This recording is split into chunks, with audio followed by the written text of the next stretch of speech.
ವಾಕ್ಯವನೆಲ್ಲ ಮೋದರಿ ಕಣ್ಣಡದೆ ಓದಿಸುತ್ತ ಜನರ ವೇದಾಮತಿ ಕೆಡಿಸಿರುವ ಸಾಧು ನಿಜ ಗುಣಿಗೆ ಮಣಿಯುವೆನೋ ಸಾಧು ನಿಜ ಗುಣಿಗೆ ಮಣಿಯುವೆನೋ ನಿಜವನ್ನರಿಸುವ ಶ್ರೀ ನಿಜ ಗುಣಿಯ ಗ್ರಂಥವನು ನಿಜವಾಗಿ ಕೇಳಿ ನಿಜದೋನ್ಮನ ಮೊಳಗಿಸುವ ಸುಜನರಿಗೆ ನಿತ್ಯ ನಮಿಸುವೆನೋ ಸುಜನರಿಗೆ ನಿತ್ಯ ನಮಿಸುವೆನೋ ಬದ್ಧ ಜೀವರಿಗೆಲ್ಲ ಅದ್ವೈತ ಬೋಧನೆ ಸುತ್ತರನ್ನಾಗಿ ಕೈಲಾಸಿ ಜಡಿಸಿದ್ದ ಸಿದ್ಧರೂಢರಿಗೆ ನತನಂಬೆ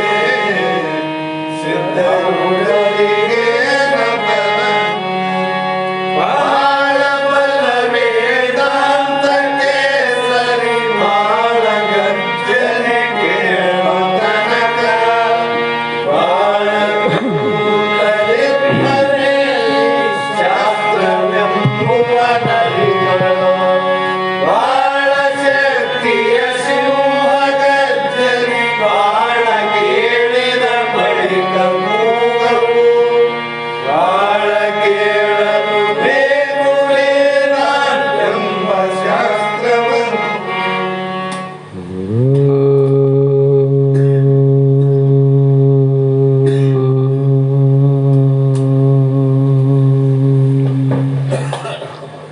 ಗುರುವೇ ಸರ್ವಲೋಕಾನಾಂ ಭಿಷಜೇ ಭವರೋಗಿಣಾಂ ನಿಧಯೇ ಸರ್ವವಿದ್ಯಾನಾಂ ದಕ್ಷಿಣಮೂರ್ತಯೇ ನಮಃ ಜಗದಾದಿ ಜಗದ್ಗುರು ಅದ್ವೈತ ಸಾರ್ವಭೌಮ ಸದ್ಗುರು ಸಿದ್ಧಾರೂಢ ಮಹಾಸ್ವಾಮಿಗಳ ಶ್ರೀಪಾದ ಪದ್ಮಗಳಿಗೂ ಆರೂಢ ಜ್ಯೋತಿ ಸದ್ಗುರು ಶಿವಪುತ್ರ ಮಹಾಸ್ವಾಮಿಗಳ ಶ್ರೀಪಾದಗಳಿಗೂ ಶ್ರೋತ್ರಿಯ ಬ್ರಹ್ಮನಿಷ್ಠ ಸದ್ಗುರು ಬಸವಾನಂದರ ಚರಣ ಕಮಲಗಳಿಗೂ ಅನಂತ ದೀರ್ಘ ದಂಡ ಪ್ರಣಾಮಗಳನ್ನು ಸಮರ್ಪಿಸುತ್ತ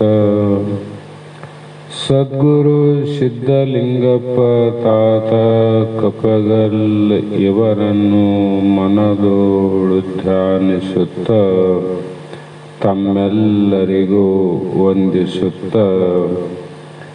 ಈ ದಿನ ಶ್ರೀಮದ್ ಭಗವದ್ಗೀತಾ ಎನ್ನುವ ಗ್ರಂಥದ 10ನೆಯ ಅಧ್ಯಾಯದ 4ನೆಯ ಶ್ಲೋಕ ಇಂದಿನ ಆಧಾರದ ವಿಷಯವಾಗಿದ್ದು,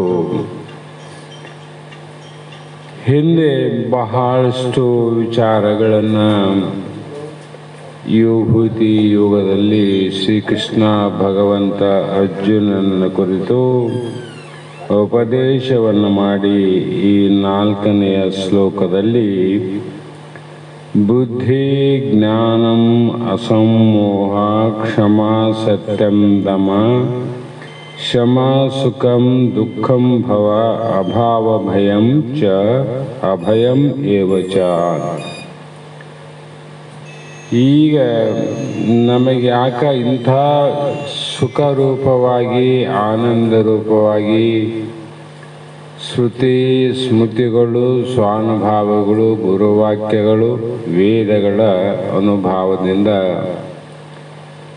ನಾನು ಸರ್ವಲೋಕಕ್ಕೆ ಮಹೇಶ್ವರನಾಗಿದ್ದು ಮಾಯೆಗೂ ಅಧಿಷ್ಠಾನ ಆದವನು ನಾನೇ. ಹಾಗಾಗಿ ಆಕಾಶದ ಅಧಿಷ್ಠಾನದಲ್ಲಿ ಮೋಡಗಳು ತೂರಿ ಹೋದಂತೆ ಆತ್ಮನಾದ ನಿನ್ನಲ್ಲಿ ಅನಂತ ದೇಹಾದಿಗಳು, ಅನಂತ ಕರ್ಮಗಳು, ಅನಂತ ಕರ್ಮದ ಫಲಗಳಾದ ಸುಖ ದುಃಖಗಳು ಇವೆಲ್ಲವೂ ತೋರಿ ಹೋಗುತ್ತವೆ ವಿನಃ ಅವು ಇರುವವು ಅಲ್ಲ, ಆದರೆ ನೀನು ಇರುವವನು. ಅದಕ್ಕೆ ಶಾಶ್ವತ ಅಂತ ಶಾಸ್ತ್ರ ಕರೀತು. ಈ ಪ್ರಕಾರ ವಿಚಾರ ಮಾಡಿದಾಗ ಇಂಥ ಜ್ಞಾನ ಯಾವಾಗ ಆಗ್ತದಂದ್ರೆ, ವಚನಕಾರರು ಕೂಡ 2 ವಚನದಲ್ಲಿ ಹೇಳ್ತಾರೆ. ಅಯ್ಯ, ತನ್ನ ತಾನು ಅರಿದಡೆ ತಾನೇ ಚಿನ್ಮಯನಾದ ಪರಬ್ರಹ್ಮ ನೋಡ, ತಾನೇ ಚಿನ್ನಾದಿ ಚಿದ್ಬಂಧು ಚಿತ್ಕಳ ಮೂರ್ತಿ ನೋಡ, ತಾನೇ ಸಕಲ ಚೈತನ್ಯ ಚಿತ್ರೂಪಧಾರಿ, ತನ್ನಿಂದ ಅಧಿಕ ಪರದೈವವಿಲ್ಲ, ತಾನೇ ಸಚ್ಚಿದಾನಂದ ಸ್ವರೂಪನಾದ ಚಿದ್ಘನಲಿಂಗ ನೋಡ, ಅಪ್ರಮಾಣ ಕೂಡಲ ಸಂಗಮ ದೇವ ಅಂತ ಶರಣರು ಕೂಡ ಅದನ್ನು ಹೇಳಿದರು. ಹಾಗೆ ಮುಂದೆ ಯಾವ ಸಿದ್ಧಾರಾಮ ದೇವರು ಕೂಡ ತಮ್ಮದೇ ಆದ ಒಂದು ವಚನದಲ್ಲಿ ಅರಿತವನು ಎಂತೂ ಸತ್ತನು, ಅರಿತವನು ಎಂತೂ ಹುಟ್ಟಿದನು ಪ್ರಶ್ನೆ ಮಾಡ್ತಾರೆ. ತನ್ನ ತಾನು ತಿಳಿದವನು ಯಾವಾಗ ಹುಟ್ಟ್ಯಾನ, ಯಾವಾಗ ಸತ್ತನ ಹೇಳ್ರಂತಾರೆ ಅವರು. ತನ್ನ ತಾನು ತಿಳಿಯಲಾರದವರು ಇಂಥ ದಿನ ತಿಥಿ ವಾರದಲ್ಲಿ ಹುಟ್ಟ್ಯಾನ, ಇಂಥ ದಿನ ಸತ್ತಾನ ಅಂತ ಅದ. ತನ್ನ ತಾನು ಅರಿದಡ ಅವನು ಯಾವಾಗ ಹುಟ್ಟಿದ, ಯಾವಾಗ ಸತ್ತ. ಅರಿತವನು ಎಂತೂ ಅಘೋರ ಪಾಪಕ್ಕೆ ಒಳಗಾದನು. ನಾವೆಲ್ಲ ಪಾಪಿಗಳು ಅಂತೀವಲ್ಲ, ಅರಿತವನು ಎಂತೂ ಅಘೋರ ಪಾಪ ಅಂದ್ರು. ಸಾಮಾನ್ಯ ಪಾಪಗಳು ಬೇರೆ, ಅಘೋರ ಪಾಪ ಬೇರೆ.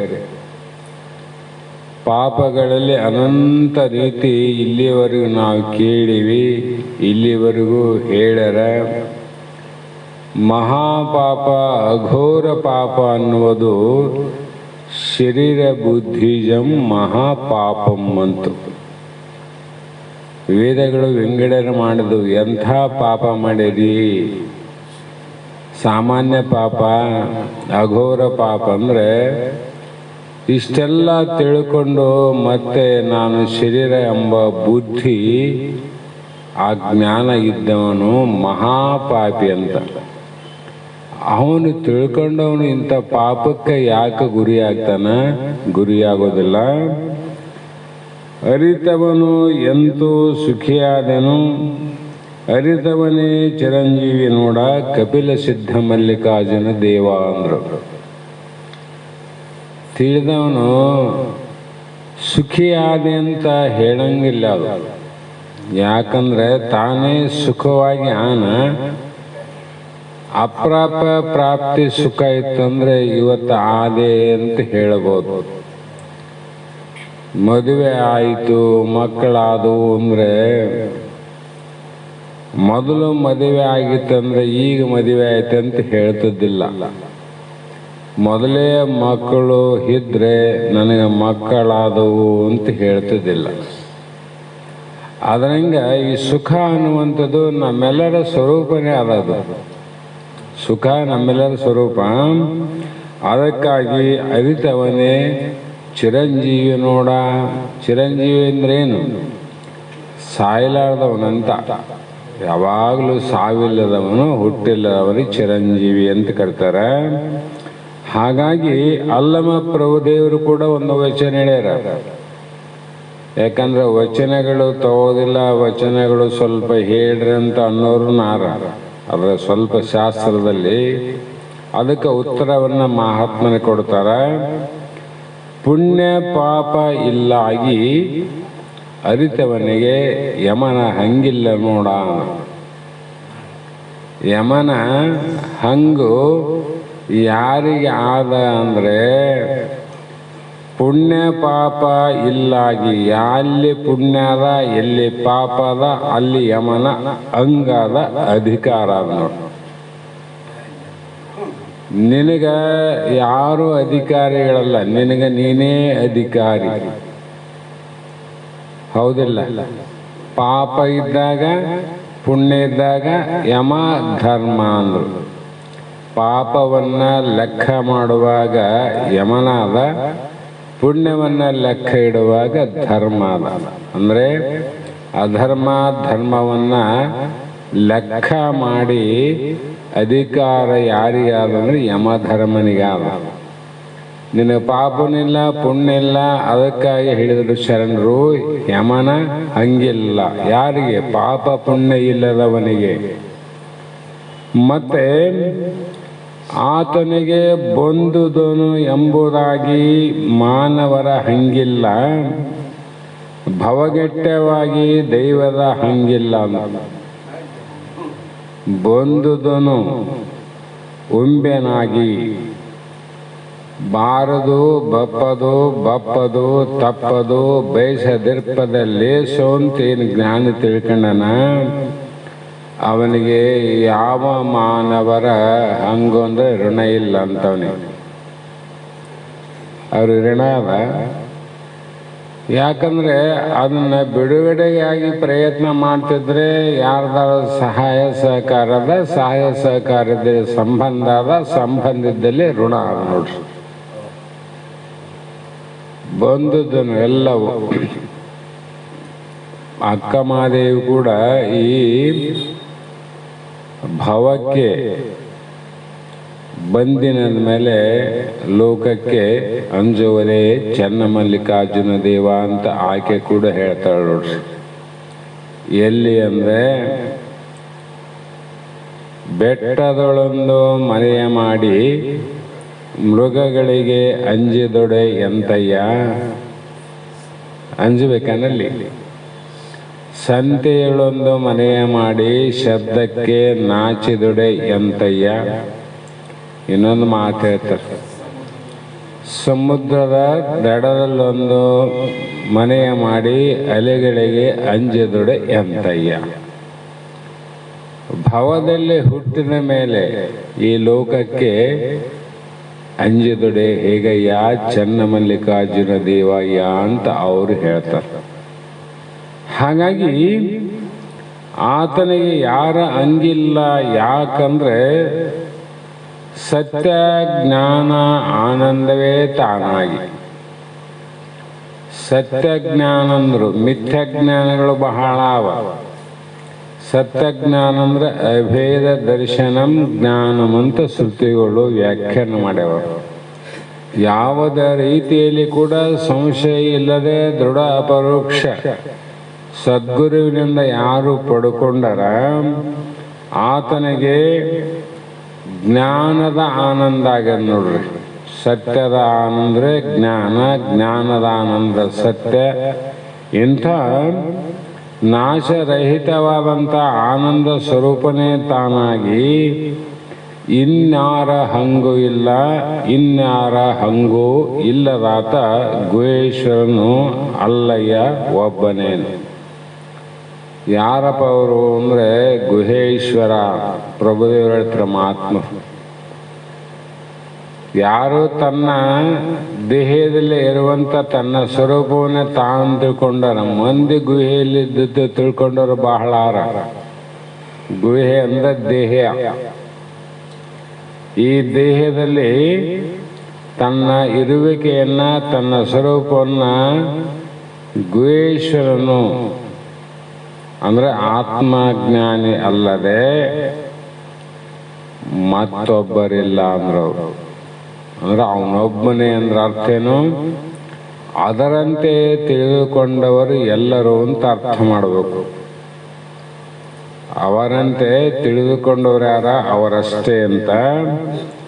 ಈ ರೀತಿಯಾಗಿ ಈ ಒಂದು 4ನೇ ಶ್ಲೋಕದಲ್ಲಿ ಏ ಅರ್ಜುನ, ಬುದ್ಧಿ ಜ್ಞಾನ ಅಸಮೋಹ ಕ್ಷಮ ಸತ್ಯ ದಮ ಸುಖ ದುಃಖ ಭವ ಅಭಾವ ಭಯ ಅಭಯ ಅಹಿಂಸಾ ಸಮತಾ ತುಷ್ಟಿ ತಪ ದಾನ ಯಶ ಅಪಯಶ ಈ ಲೋಕ ಪ್ರಸಿದ್ಧವಾದ ನಾನು ನಾನಾ ಪ್ರಕಾರವಾದ ಕಾರ್ಯ ವಿಶೇಷವು ಸರ್ವ ಪ್ರಾಣಿಗಳಿಗೂ ಸರ್ವಲೋಕ ಮಹೇಶ್ವರನಾದ ನನ್ನಿಂದಲೇ ಉಂಟಾಗುತ್ತದೆ ಅಂತ ನೋಡ್ರಿ. ಯಾಕಂದ್ರೆ ಈ ವಿಶಾಲವಾದ ಪ್ರಪಂಚ ಏನದ, ಆ ಪ್ರಪಂಚಕ್ಕೆ ಪರಮಾತ್ಮನೇ ಆದಿ ಮತ್ತು ಕಾರಣನು ಅಂತ ನಿನ್ನೆ ವಿಚಾರ ಮಾಡೀವಿ. ಆ ಕಾರಣವಾದ ಬೀಜದಿಂದ ಏನಾಗಿದೆ ಅಂದ್ರೆ ವೃಕ್ಷದ ಕೊಂಬೆ, ರಂಬೆ, ಎಲೆ, ಹೂವು, ಕಾಯಿ, ಹಣ್ಣಾದಂಗೆ ಆಗಿದೆ. ಹೌದಲ್ಲ? ಅದರಂತೆ ಅನೇಕ ಭಾವಗಳು ಉಂಟಾಗುವಂತೆ ಆ ಮರದಲ್ಲಿ ಅನೇಕ ಭಾವಗಳು ತೋರ್ತಾವಲ್ಲ. ಒಂದು ತೋರ್ದಂಗೆ ಒಂದಿಲ್ಲ, ಹಣ್ಣಿದ್ದಂಗೆ ಕಾಯಿ ಇಲ್ಲ, ಕಾಯಿ ಇದ್ದಂಗೆ ಹೂವಿಲ್ಲ, ಹೂವಿದ್ದಂಗೆ ಎಲೆ ಇಲ್ಲ, ಎಲೆ ಇದ್ದಂಗೆ ಕಾಂಡ ಇಲ್ಲ, ಕೊಂಬೆ ಇಲ್ಲ, ನಾನಾ ಪ್ರಕಾರವಾಗಿ ತೋರ್ತಾವ. ಅದರಂತೆ ಪರಮಾತ್ಮನೆಂಬ ಬೀಜದಿಂದ ಪ್ರಪಂಚದ ಅನೇಕ ಭಾವಗಳು ಉಂಟಾಗುತ್ತವೆ. ಬೀಜ ಯಾವುದು? ಬ್ರಹ್ಮವೇ ಬೀಜ. ಆದರೆ ಬೀಜದಿಂದ ಮರ ಆದರೂ ಕೂಡ ಮರ ಆಗುವಾಗ ಕಾರ್ಯರೂಪ ಆದಾಗ ಕಾರಣ ಕಾರ್ಯದಲ್ಲಿ ಕಾಣೋದಿಲ್ಲ, ನಿನಗೆ ಕಾಣೋದಿಲ್ಲ. ಯಾವಾಗ ಕಾಣಂಗಿಲ್ಲ? ಮಧ್ಯದಲ್ಲಿ ಕಾಣಂಗಿಲ್ಲ ಅಂತ ಅಷ್ಟೇ ವಿಚಾರ ಮಾಡಬೇಕು. ಮಧ್ಯದಲ್ಲಿ ಆದಿಯಲ್ಲಿ ಏನಾದ ಕೊನೆಯಲ್ಲಿ ಅದೇ ಇರಬೇಕಂತ ನೇಮ ಅದ. ಆದಿಯಲ್ಲಿ ಬಂಗಾರ ಅದಿಲ್ಲ, ಕೊನೆಯಲ್ಲಿ ಏನದ? ಬಂಗಾರ ಅದ. ಮಧ್ಯದಲ್ಲಿ ಏನದ? ಆಭರಣ. ಆದಿಯಲ್ಲಿ ಮಣ್ಣಾದಿಲ್ಲ, ಅನಾದಿಯಲ್ಲಿ ಕೊಡ ಹೊಡೆದಾಗ ಏನದ? ಮಣ್ಣೆ ಅದ, ಮಧ್ಯದಲ್ಲಿ ಕೊಡ ಅದ. ಅದರಂತೆ ಪರಮಾತ್ಮನೇ ಪ್ರಪಂಚಕ್ಕೆ ಆದಿ ಎಂದ ಮೇಲೆ ಅನೇಕ ಭಾವಗಳು ತೋರ್ತಾವ. ಇದೇ ವಿಷಯವನ್ನು ನಿಜಗುಣ ಶಿವಯೋಗಿಗಳು ಅವ್ರನ್ನ ಬಿಟ್ಟು ಗ್ರಂಥ ಬಲ್ಲಂತ ಗ್ರಂಥಗಳು ಅವರ ವಚನವನ್ನು ಇಲ್ಲದೆ ಮಾತಾಡಂಗಿಲ್ಲ. ಅವ್ರೇನು ಹೇಳಿದ್ರು? ಜಗದಾದಿ ಬೀಜಂಗೆ ನಿಗಮಾಂತವೇ ಇದ್ದಂಗೆ ಅಂತ ಹೇಳ್ಯಾರಲ್ಲ. ಜಗತಿ ಬೀಜ ಯಾರಂತ ಹೇಳಿದ್ರು? ಅವರು ಪರಮಾತ್ಮ ಬ್ರಹ್ಮ ಅಂತ ಹೇಳಿದ್ರು. ಹಾಗೆ ನಾವು ವಿವೇಕವೆಂಬ ಕಣ್ಣನ್ನು ತೆರೆದು ನೋಡಿದರೆ ಸೃಷ್ಟಿಯು ಪ್ರತಿ ಪದಾರ್ಥದಲ್ಲಿಯೂ ಪರಮೇಶ್ವರನೇ ಓತ ಪ್ರೋತನಾಗಿದ್ದಾನೆ. ವಿವೇಕ ದೃಷ್ಟಿಯಿಂದ ಕಣ್ಣು ತೆರೆದು ನೋಡಬೇಕು. ಎಷ್ಟು ಕಣ್ಣು ಇರಲಿ, ಕಣ್ಣು ಇದ್ದು ಕಣ್ಣು ತೆರಿಲಾರ್ದೆ ಕಣ್ಣು ಮುಚ್ಚಿ ಸೂರ್ಯನನ್ನು ನೋಡಬೇಕಂದ್ರೆ ಸೂರ್ಯ ಕಾಣ್ತದೇನು? ಸೂರ್ಯನನ್ನ ನೋಡಬೇಕು ಅನ್ನೋಂಥ ಇಚ್ಛೆ ಇದ್ರೆ ಕಣ್ಣು ತೆರೆದಷ್ಟೇ ಕೆಲಸ. ಕಣ್ಣು ತೆರೆದು ಬಿಟ್ಟು ಮತ್ತೇನನ್ನ ಅದೇನಲ್ಲಿ. ಅದರಂತೆ ಈ ಓತಪ್ರೋತವಾಗಿ ಅಂದ್ರೆ ಏನದ? ಓತಪ್ರೋತ ಅಂದ್ರೆ ಆಭರಣದಲ್ಲಿ ಓತಪ್ರೋತವಾಗಿ ಬಂಗಾರ ಅದ, ಗಡಿಗೆಯಲ್ಲಿ ಓತಪ್ರೋತವಾಗಿ ಮಣ್ಣಾದ, ಪ್ರಪಂಚದಲ್ಲಿ ಓತಪ್ರೋತವಾಗಿ ಪರಮಾತ್ಮ ನೋಡು. ವಿವೇಕ ದೃಷ್ಟಿಯಿಂದ ನೋಡಿದರೆ ಜಗತ್ತು ಎಂಬುದು ವಿಶಾಲವಾದ ತೆರೆದಿಟ್ಟಂತ ಮಹಾಗ್ರಂಥ ಅಂದರು. ಇದು ಮಹಾಗ್ರಂಥ. ಕೋಶವನ್ನು ಓದೋ ಅಂತ ಯಾಕೆ ಹೇಳ್ಯಾರ ಮಹಾತ್ಮರು? ಇದು ವಿಶಾಲವಾದ ಗ್ರಂಥ ಅದ. ಈ ಜಗತ್ತನ್ನು ತಿಳಿದ್ರು ಸಾಕು, ಜಗದೀಶನನ್ನ ತಿಳಿದಂಗೆ ಆಗ್ತದಂತ ಕೋಶವಾದರೂ ಓದೋಂದ್ರು, ದೇಶವಾದರೂ ತಿರುಗೊಂದ್ರು. ಯಾಕೆ ಹೇಳ್ಯಾರ ಮಹಾತ್ಮರು? ಹುಡುಗಾಟಿಗೆ ಹೇಳ್ಯಾರನ್ನವರು. ಹೆಂಗ ನೋಡು? ವಿವೇಕ ದೃಷ್ಟಿಯಿಂದ ನೋಡು. ಸುಮ್ಮನೆ ಕಣ್ಣು ಮುಚ್ಚಿಕೊಂಡು ಎಲ್ಲೆಲ್ಲಿ ತಿರುಗಾಡಿ ದಣ್ಕಣ್ಣು ಮನೆಗೆ ಬರಬೇಡ ಅಂದರು. ಹಾಗಾಗಿ ಈ ಗ್ರಂಥದ ಪ್ರತಿಯೊಂದು ಭಗವಂತ ಭಗವದ್ಗೀತೆಯಲ್ಲಿ ಅರ್ಜುನನಿಗೆ ಹೇಳುವಂಥ ಪ್ರತಿಯೊಂದು ಅಕ್ಷರದಲ್ಲಿಯೂ ಕೂಡ ಪರಮಾತ್ಮನೇ ಅನಂತ. ಅಕ್ಷರ ಅಂದರೆ ಪರಮಾತ್ಮ, ಕ್ಷರ ಅಂದರೆ ದೇಹ. ನಾಶ ಆಗುವಂಥ ಎಲ್ಲ ಪದಾರ್ಥಗಳಲ್ಲಿ ನಾಶ ಆಗದೇ ಇರುವಂಥ ಒಂದು ಅಕ್ಷರ ಪರಬ್ರಹ್ಮ ನೋಡ್ರಿ. ಅದಕ್ಕೆ ಅಕ್ಷರ ಅಂತ ಕರೆದರು, ಈ ದೇಹಕ್ಕೆ ಕ್ಷರ ಅಂತ ಕರೆದರು. ಅದರಂತೆ ಏನೇನು ನಾಶ ಆಗ್ತದ ಅಲ್ಲೆಲ್ಲ ಕ್ಷರ ವಸ್ತುಗಳು ಅಂತವು.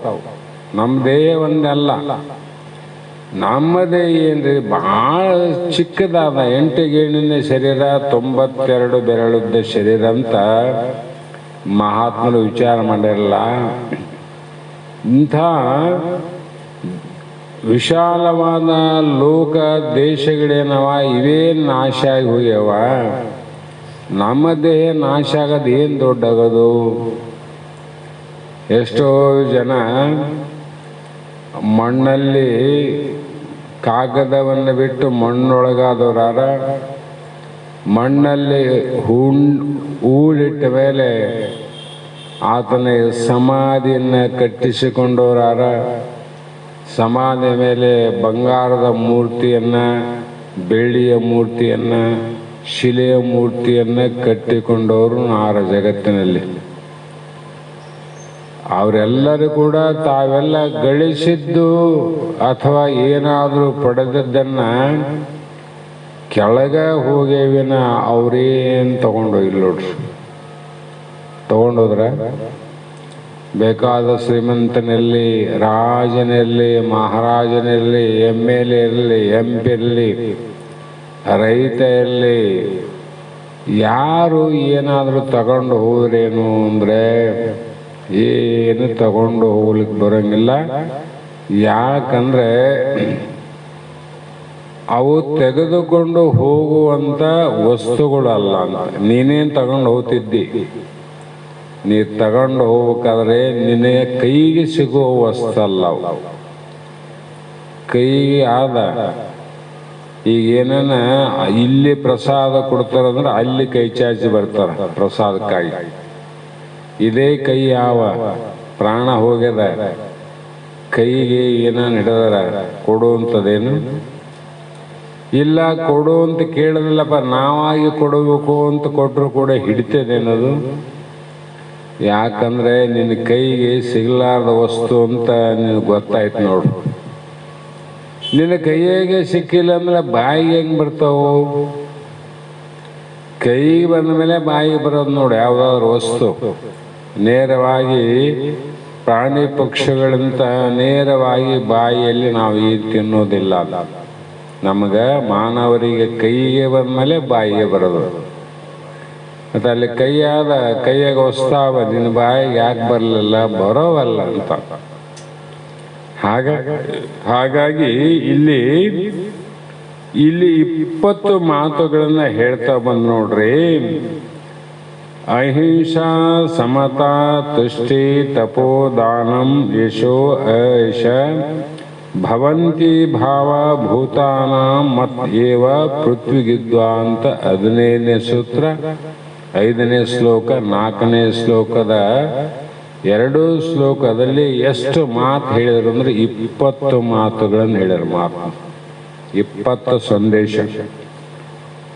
ಮೊದಲನೆಯದು ಬುದ್ಧಿ. ಬುದ್ಧಿ ಅನ್ನುವಂಥದ್ದು ನಮ್ಮಲ್ಲಿ ಆದಿಲ್ಲ.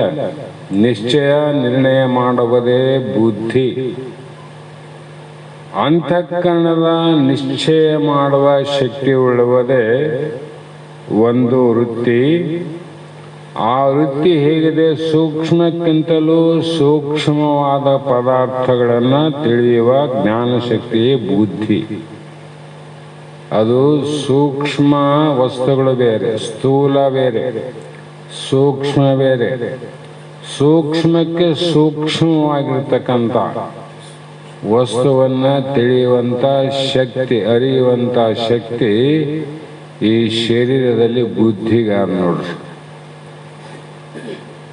ಈಗ ಸಾಮಾನ್ಯವಾಗಿ ಇಲ್ಲಿವರೆಗೂ ನಾವು ಸ್ಥೂಲವಾದ ವಿಚಾರಗಳನ್ನು ಮಾಡೀವಿ. ಪಂಚಮಹಾಭೂತಗಳು ಸ್ಥೂಲವಾಗಿ ನಮಗೆ ಕಾಣ್ತಾವಿಲ್ಲ. ಇದನ್ನು ತಿಳಿದ ಯಾವುದು? ಬುದ್ಧಿ. ಅದರ ಆ ಕಡೆ ಸೂಕ್ಷ್ಮವಾಗಿರ್ತಕ್ಕಂಥವು ಅವ. ಮಹತತ್ವ ಮಾಯೆ ಸೂಕ್ಷ್ಮವು. ಅದನ್ನು ಯಾರು ತಿಳಿದರು ಅಂದರೆ ನಿನ್ನ ಬುದ್ಧಿನೇ ತಿಳಿತು. ಅದಕ್ಕೂ ಅತ್ಯಂತ ಸೂಕ್ಷ್ಮವಾಗಿರ್ತಕ್ಕಂಥದ್ದು ಯಾವುದು ಅಂದರೆ ಅದು ಆತ್ಮ. ಅದನ್ನು ಕೂಡ ನಿನ್ನ ಬುದ್ಧಿ ತಿಳಿತಿಲ್ಲ. ಹೀಗಾಗಿ ಇಂಥ ವಿಚಾರ ಮಾಡುವ ಶಕ್ತಿಯನ್ನು ಸಹ ಬುದ್ಧಿ ಅಂತ ಕರೀತಾರೆ. ಬುದ್ಧಿವಂತ, ಬಹಳ ಬುದ್ಧಿವಂತ ಅಂದ್ರೆ ಏನು? ಈ ವಿಚಾರ ಮಾಡೋ ಶಕ್ತಿ ಬಂದಿದ್ರೆ ಅವನು ಬುದ್ಧಿವಂತ. ಬುದ್ಧಿಯ ಕರ್ತವ್ಯ ಯಾವಾಗ ಅವನು ಕೆಲಸ ಮಾಡ್ತಾನ ಅಂದ್ರೆ, ಬುದ್ಧಿ ಎನ್ನುವುದು ಮನಸ್ಸಿನ ಸಂಕಲ್ಪ ವಿಕಲ್ಪ. ಇದು ಬೇಕೋ ಇದು ಬೇಡ, ಇದು ಮಾಡಬೇಕೋ ಅಥವಾ ಬಿಡಬೇಕೋ, ಮಾಡಿದರೆ ಆಗುವ ನಷ್ಟ ಏನದ, ಮಾಡಿದರೆ ಆಗುವ ಲಾಭ ಏನಾದಂತ ಈ ದ್ವಂದ್ವ ಸಂಶಯಾತ್ಮಕವಾಗಿ ವೃತ್ತಿ ಎದ್ದಾಗ ಆ ವಿಚಾರ ಬುದ್ಧಿ ಇತ್ತಂದ್ರೆ ಹೇಳ್ತದೆ, ನೋಡು ಸಂಸಾರದಲ್ಲಿ ನೀ ಎಷ್ಟು ಏನೇ ಮಾಡಿದ್ರು ಕೂಡ ನಷ್ಟ ಆಗದಪ್ಪ ಅಂತ ಹೇಳಿ ಹೋಗ್ತದೆ. ಮಾಡೋದು ಬೇಡ ಅನ್ನಂಗಿಲ್ಲ, ಮಾಡು, ಅದೆಲ್ಲ ನಷ್ಟ ಆಗದ. ಇದನ್ನೇನು ಮಾಡಿದಲ್ಲ ಇದು ಲಾಭ ಆಗದ. ಅದಕ್ಕೆ ವಿಚಾರ ಮಾಡಿ ನೀ ಲಾಭಕ್ಕಾಗಿ ಹುಟ್ಟಿದ್ದಂದಮೇಲೆ ಲಾಭ ಆಗುವಂಥ ಕಾರ್ಯವನ್ನೇ ಮಾಡುವಂಥ ಸೂಚನೆ ಕೊಡ್ತದ ಬುದ್ಧಿ. ಎಲ್ಲರಲ್ಲಿ ಬುದ್ಧಿ ಅದಲ್ಲ. ಎಲ್ಲರಿಗೆ ಈ ಸೂಚನೆ ಯಾಕೆ ಕೊಡಂಗಿಲ್ಲ ಅಂದರೆ, ಮಂದಮತಿಗೆ, ವಿಚಾರಿಗೆ, ದೈವಪರ ಅಂತ ಮೂರು ರೀತಿಯ ಮುಮುಕ್ಷುಗಳಲ್ಲೇ ಮೂರು ರೀತಿಯ ಅಧಿಕಾರಿಗಳಾರ. ಲೋಕದಲ್ಲಿ ಅನೇಕ ರೀತಿಯ ಅಧಿಕಾರಿಗಳಾರ, ಆದರೆ ಮುಮುಕ್ಷುಗಳಲ್ಲಿ ಮೂರು ರೀತಿಯ ಅಧಿಕಾರಿಗಳು. ಅಂದ್ರೆ ಆ ಅಧಿಕಾರಿಗಳ ಬುದ್ಧಿ ಸ್ಥೂಲ, ಸೂಕ್ಷ್ಮ, ಅತ್ಯಂತ ಸೂಕ್ಷ್ಮ ಅರಿಯುವಂತ ಬುದ್ಧಿಯ ವ್ಯತ್ಯಾಸಗಳವಂತ ಅರ್ಥ. ಪ್ರತ್ಯಕ್ಷ ಪ್ರಮಾಣಕ್ಕೊಪ್ಪೋರು ಅಂತಾರ, ಹೌದಲ್ಲ? ಸ್ಥೂಲವನ್ನು ಕಂಡದ್ದನ್ನು ಒಪ್ತೀವಪ್ಪ, ಕಾಣಲಾರ್ದನ್ನು ಹೆಂಗೆ ಒಪ್ಪೋದು ಅಂತ ಅವ್ರ ಬುದ್ಧಿ ಅಲ್ಲಿಗೆ ನಿಂತು ಮುಂದಕ್ಕೆ ಹೋಗಲಿಲ್ಲ ಅವ್ರ ವಿಚಾರ. ಆದರೆ ಕೆಲವು ವ್ಯಕ್ತಿಗಳ ಬುದ್ಧಿ ಕಾಣಲಾರ್ದನ್ನು ಕಾಣಲಿಕ್ಕೆ ಹೊಡಿತಲ್ಲ, ಈ ವಿವೇಕ ದ್ವಾರದಿಂದ ವಿಚಾರ ಇದು ಉತ್ತಮ ಬುದ್ಧಿ. ಇದು ಮುಂದೆ ಜ್ಞಾನ ಅಂದ್ರು. ಈ ವಿವೇಚನ ರೂಪವಾದ ಬುದ್ಧಿ ಯಾವಾಗ ಬಂತು ಆವಾಗ ಜ್ಞಾನದ ವಿಚಾರ ಬರ್ತಾವ. ಜ್ಞಾನದ ವಿಚಾರ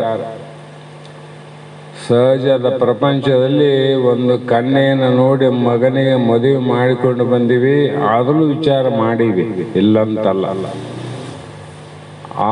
ಯಾವಾಗ ಆ ಲಗ್ನ ಆಗಿ ಮನೆಗೆ ಸೊಸೆ ಬಂದಾಗ ಮುಂದಿನ ವಿಚಾರಗಳು ಇರ್ತೇವೆ ನೋಡ್ರಿ. ನಿಮ್ಮನೇಲಿ ಯಾರ್ಯಾರಿರಿ, ಎಷ್ಟು ಮಂದಿ ಇರಿ, ನಿಮ್ಮ ಅಣ್ಣಗೆ ಯಾವ್ದು ಕನ್ಯೆ, ತಮ್ಮಗೆ ಯಾವ್ದು ಕನ್ಯೆ, ನಿಮ್ಮ ಮನೆಗೆ ನಿಮ್ಮ ತಂಗಿನ ಯಾವ್ರಿಗೆ ಕೊಟ್ಟದ, ಇವ ನಂತರ ವಿಚಾರ ಮಾಡ್ತಾವ, ಮೊದಲು ವಿಚಾರ ಮಾಡ್ತಾರ. ಮೊದಲು ಉಡಿ ಬಗ್ಗೆ ಮನೆತನ ಬಗ್ಗೆ ಅಷ್ಟೆ, ಆ ನಂತರ ಮನೆ ಒಳಗಿನ ವಿಚಾರ ಪ್ರಾರಂಭ ಆಗ್ತಾವ. ಲಕ್ಷದಿಡ್ರಿ, ಮೊದಲೇ ಇದು ವಿಚಾರ ಮಾಡಿದ್ರೆ ನಿನ್ನ ಮಗನಿಗೆ ಯಾರು ಕನ್ಯೆ ಕೊಡಂಗಿಲ್ಲ. ನಮ್ಮನೆ ಎಲ್ಲರನ್ನ ನೋಡಕ್ ಬಂದಿದ್ದು, ನೀನು ಸೊಸೆ ನೋಡಕ್ ಬಂದಿದ್ದು ಮೂರ್ಖ ಅಂತಾರ ಮೊದಲೇ ಕೇಳಿದ್ರೆ, ಹೌದಾ ಇಲ್ಲ? ಅದರಂತೆ ಇಲ್ಲಿ ಕೂಡ ಸೂಕ್ಷ್ಮವಾಗಿ ಒಳಗೆ ನಡೆದು ನೋಡು ಜ್ಞಾನ. ಅದು ಯಾವುದಂದ್ರೆ ಜೀವ, ಜಗತ್ತು, ಈಶ್ವರ, ಈ ಮೂರು ಯಥಾರ್ಥ ಬೋಧಕ್ಕೆ ಜ್ಞಾನವೆನ್ನುತ್ತಾರೆ. ಜೀವ ಅಂದ್ರೆ ಏನು, ಶಿವ ಅಂದ್ರೆ ಯಾರು, ಜಗತ್ತಂದ್ರೆ ಏನು ಅನ್ನುವ ಯಥಾರ್ಥ ಜ್ಞಾನ. ಇವು ಮೂರರ ಯಥಾರ್ಥ ಅಂದ್ರೆ ಏನು, ಇದ್ದಕ್ಕಿದ್ದಂಗ ತಿಳ್ಕೋಬೇಕು, ಇದ್ದಕ್ಕಿದ್ದಂಗ. ಹಾಗಾಗಿ ಈ ಬೋಧ ಏನಾದ, ಈ ಉಪದೇಶಕ್ಕೆ ಜ್ಞಾನ ಅನ್ಬೇಕಂದ್ರು. ಈ ಉಪದೇಶಕ್ಕೆ ಜ್ಞಾನ ಇದೊಂದು ವಸ್ತುವನ್ನ ಇದ್ದಕ್ಕೆ ಇದ್ದಂಗೆ ತಿಳಿಯೋದು, ಇಲ್ಲದಂಗೆ ತಿಳಿಯೋದಲ್ಲ. ಇಲ್ಲದಂಗೆ ಮೊದಲೇ ತಿಳ್ಕೊಂಬಿಟ್ಟಿವಿ ನಾವು. ಇಲ್ಲದ ಜಗತ್ತು ಆದಂತ ಮೊದಲೇ ತಿಳ್ಕೊಂಡಿವಿ.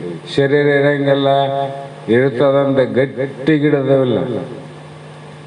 ನಮ್ಮಷ್ಟಕ್ಕೆ ನಾವು ಗಟ್ಟಿಗಿಡದ ಬರೋಲ್ಲ. ಮನೆಯವರು ಎಲ್ಲರನ್ನ ಗಟ್ಟಿಗಿಡಿಸಿ, ನಾನು ಓದ್ತೀನಿ ನೋಡು, ನನ್ನ ಮುಗಿತೀನಿ ನೋಡು, ನಾನು ಸಾಯ್ತೀನಿ ನೋಡು. ನೀನು ಸಾಯ್ತಿದ್ದೆ ಮುಗಿತು ಹೋಗು, ಮಂದಿ ಯಾಕೆ ಗೊರಡಕ್ಕೆ ಹಚ್ಚಿ ಹೋಗ್ತಿದ್ದೆ ಅಂತ ಮಹಾತ್ಮನಂತ. ಇದು ಇಲ್ಲದ್ದ ಆದಂತ ತಿಳ್ಕೊಂಡವಿ. ಇರುವಂತ ಈಶ್ವರನನ್ನ ಇಲ್ಲ ಅಂತ ತಿಳ್ಕೊಂಡಿದ್ವಿ. ಪರಮಾತ್ಮ ಇರೋನ್ನ ಅವನು ಇರಂಗಿಲ್ಲ ಅಂತ ತಿಳ್ಕೊಂಡವಿ. ಕಾಣುವ ಅವನನ್ನ ಕಾಣಂಗಿಲ್ಲ ಅಂತ ಜ್ಞಾನ ಆಗಿದೆ ನಮಗೆ. ಕಾಣುವುದು ಎದಕ್ಕೆ ಕಂಡಿತು?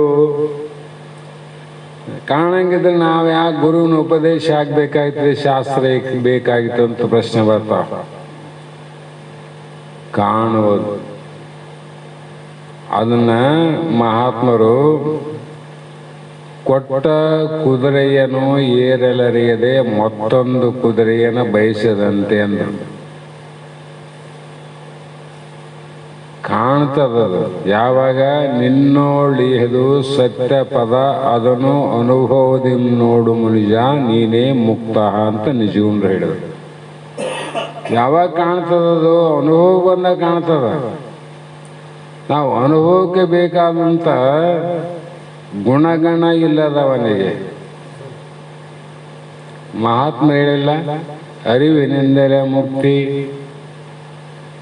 ಇಲ್ಲಂತಲ್ಲ. ಆದರೆ ಗುಣ ಗಣ ಇಲ್ಲದವನಿಗೆ ಅಂದ್ರು. ಅದೇ ಪದ್ಯದಲ್ಲಿ ಹೇಳಿದ್ರು. ಅರಿವು ಜ್ಞಾನದಿಂದಲೇ ಮೋಕ್ಷ, ಅದ್ರಾಗ ಏನು ಸಂಶಯ ಇಲ್ಲ. ತಲೆಗಿದ್ರೆ ತೆಗೆದಾಕ್ರಿ. ಈಗನು ಸೂರ್ಯನಿಂದನೇ ಕತ್ತಲು ಹೋಗ್ತದೋ ಬೇರೆ ಅನ್ಯದಿಂದ ಹೋಗ್ತದೋ